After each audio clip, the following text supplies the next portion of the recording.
Have you ever kept walking every day, doing exactly what everyone says is enough, and still felt your legs getting heavier, weaker, less reliable?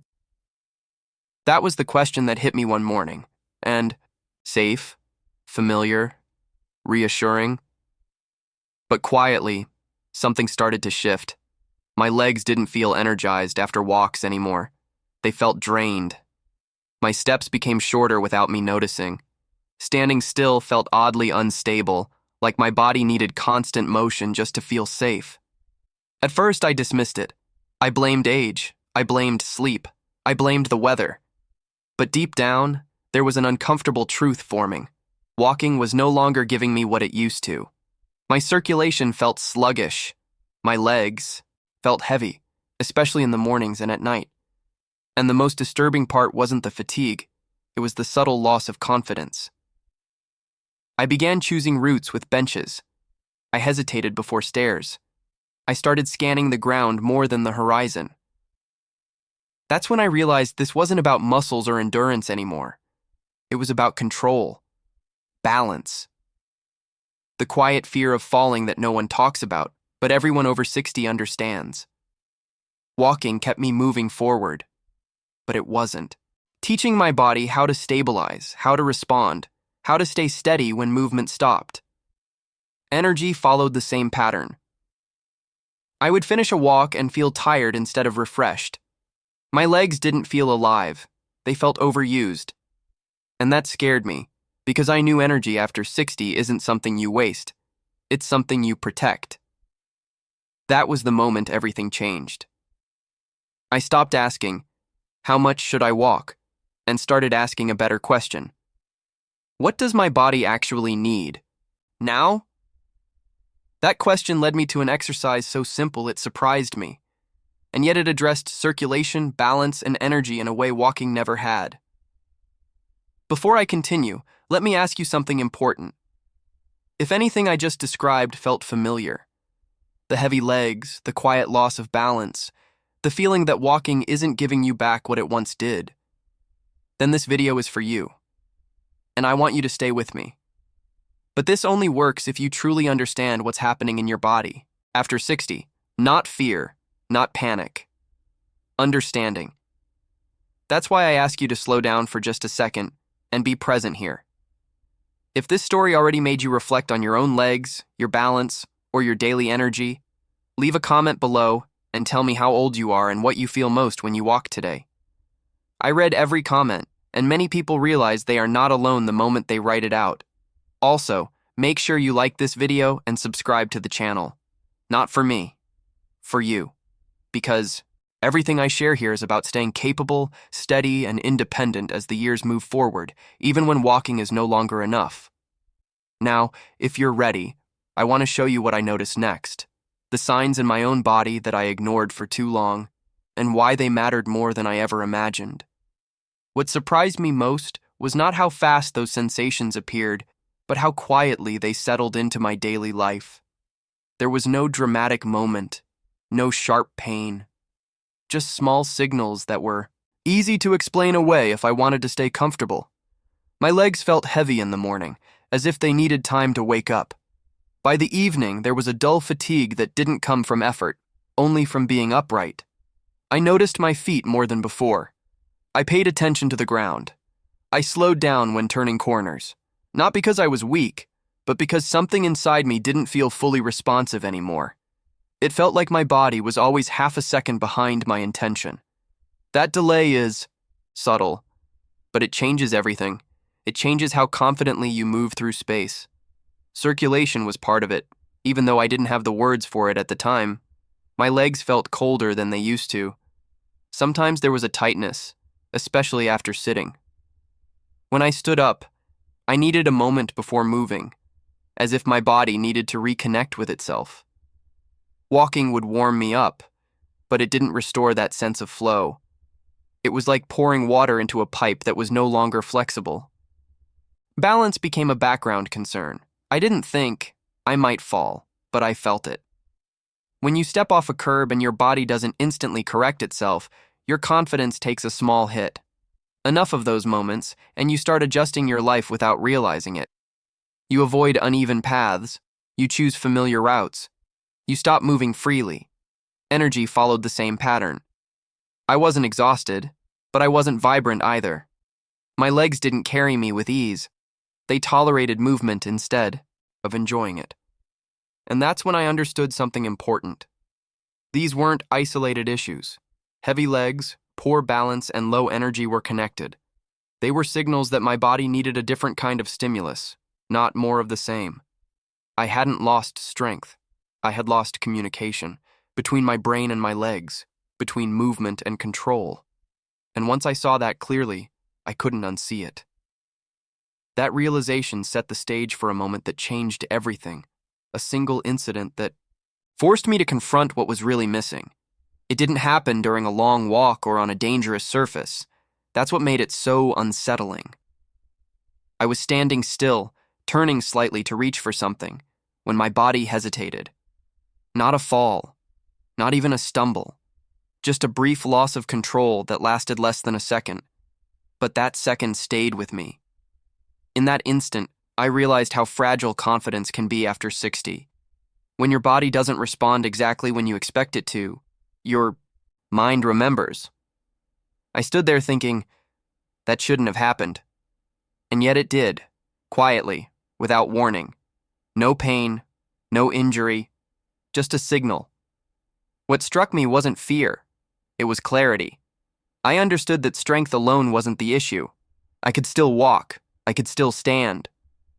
But my body wasn't managing transitions well, starting, stopping, turning, shifting weight. Those small moments are where balance truly lives, and walking doesn't train them the way we think it does. That's when I began noticing patterns. Standing on one leg to put on socks felt less stable. Getting up at night required more attention. My posture subtly adjusted itself to feel safer, not stronger. I wasn't declining dramatically, but I was compensating. And compensation is how independence slowly erodes. Balance, I learned, isn't about big movements. It's about control in stillness and precision in small actions.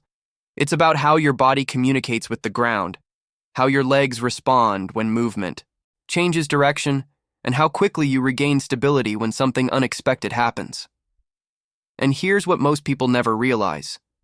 Once balance begins to fade, energy fades with it. Your body starts conserving. You move cautiously. You tense muscles unnecessarily. That constant low-level tension drains vitality faster than effort ever could. That near miss forced me to ask a different question again. Not, how do I move more, but how do I move better? How do I teach my legs to respond, not just repeat? How do I restore that sense of control that walking alone no longer gave me? The answer came from an unexpected place, through an exercise so simple that I almost dismissed it at first. But once I felt what it did inside my body, I knew I had found something different. When I first came across this exercise, I nearly ignored it. It didn't look impressive. There was no sweat, no speed, no long distance. In fact, part of me thought, this can't be enough. After all, I had been walking for years. How could something so simple make a real difference? But curiosity won. I tried it slowly, cautiously, without expectations. And within minutes, I felt something I hadn't felt in a long time. My legs felt awake, not tired, not overworked, alive.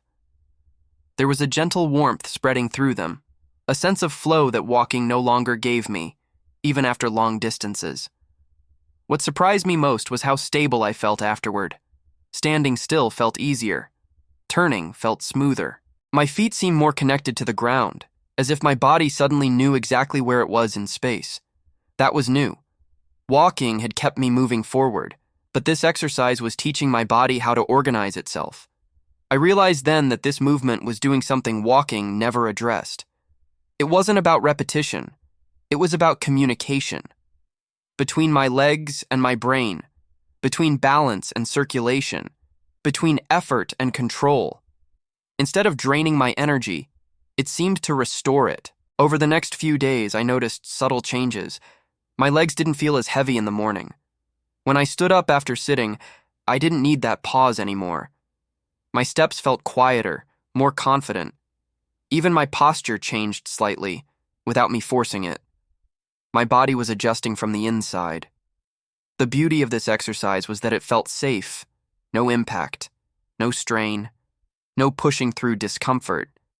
And yet, it challenged exactly what had been fading: stability, flow, responsiveness. It made sense, in a way walking no longer did, especially at this stage of life. That's when I understood something important. After 60, the goal isn't to move more. It's to move smarter, to choose movements that give back more than they take, movements that protect your independence instead of slowly wearing it down. And once I committed to this exercise consistently, the changes didn't just stay in my legs. They followed me through the day, into my energy, my confidence, and the way I moved through my own home. The changes didn't arrive all at once. That's what made them real. There was no dramatic overnight transformation, no moment where I woke up feeling 20 years younger. Instead, the improvements slipped quietly into my days, the same way the problems once had, but this time, in the opposite direction. Within the first week, I noticed my legs felt different when I woke up. Lighter, not rushed, not stiff. I could stand up and start moving without that familiar delay, without waiting for my body to catch up. It felt as if circulation was reaching places that had been half asleep for years. My legs warmed faster. They responded sooner. By the second week, stability became noticeable. I wasn't thinking about balance anymore, and that's the point. I could turn, stop, and shift weight without hesitation. Standing on one leg while dressing didn't feel like a small challenge anymore. It felt natural again. That constant low-level tension I used to carry in my hips and calves began to fade, and with it went a quiet drain on my energy. What surprised me most was how my energy changed throughout the day. I didn't feel wired. I felt steady. The kind of energy that doesn't spike and crash, but stays with you. I could walk, do my tasks, move around the house, and instead of feeling depleted, I felt supported by my own body. That was new. Circulation, balance, and energy stopped feeling like separate issues.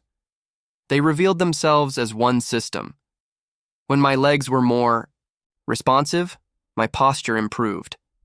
When my posture improved, my breathing felt easier. When my breathing felt easier, my mind felt calmer.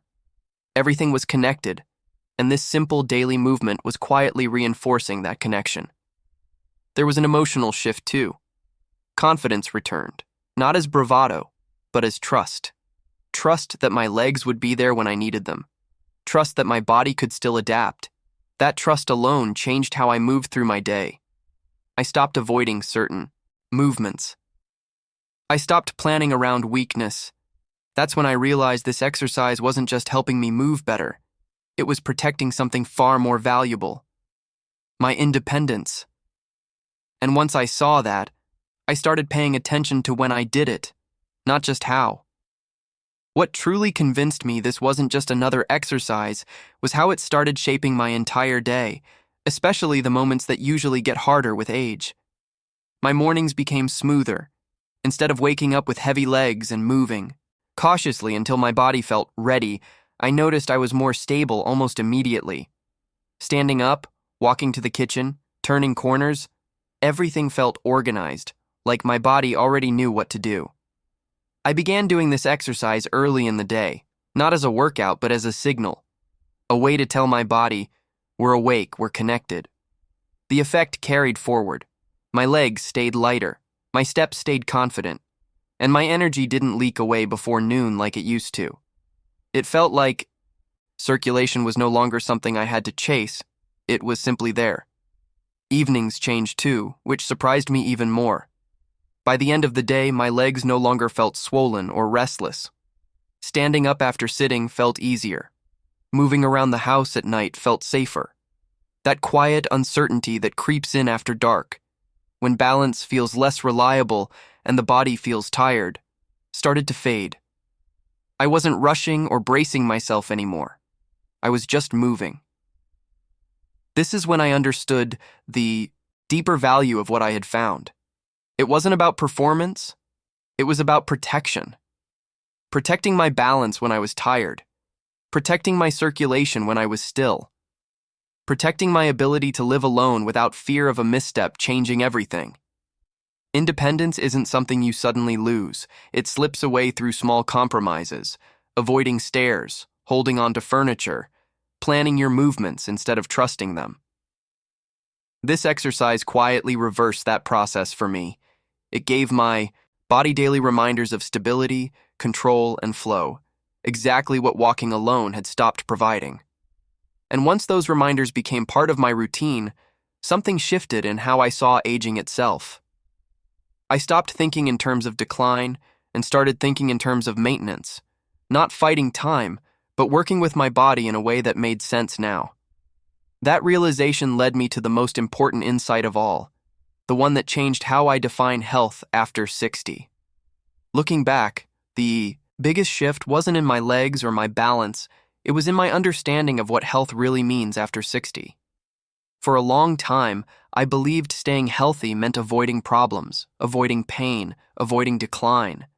But that mindset keeps you defensive, careful, always reacting.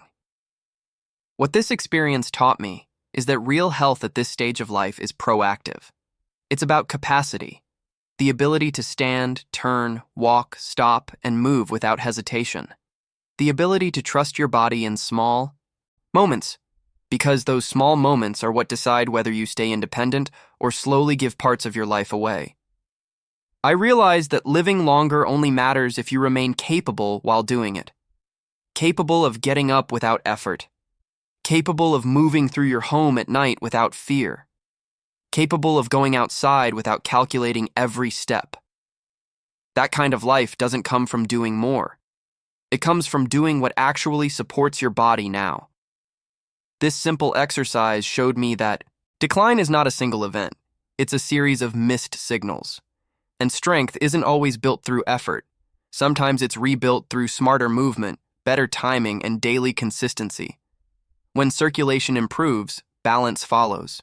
When balance returns, confidence follows.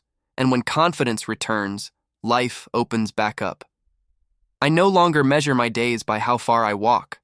I measure them by how steady I feel, how responsive my body is, and how little I have to think about movement at all. That's freedom. Quiet, practical freedom. The kind that lets you keep living on your own terms. And if there's one thing I want you to take from this, it's this.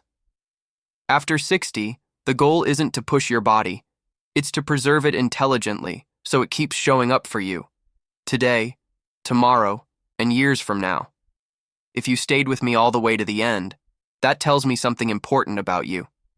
It tells me you care about staying capable, steady, and independent as the years move forward. And that already puts you ahead of most people. If this video helped you see your legs, your balance, or your daily energy in a new way, do 3 simple things right now. First, subscribe to this channel. Everything I share here is for people over 60 who want real, practical ways to keep moving safely and confidently, without extremes, without complicated routines. Second, leave a like. It helps this message reach others who quietly feel the same fears but don't know where to start. And third, leave a comment below and write the word steady if staying stable and independent matters to you. I read the comments, and that single word tells me you're part of this community. Now, don't stop here. The next video on your screen goes even deeper into protecting your legs, your balance, and your daily confidence in a way most people never learn. Click it and keep going.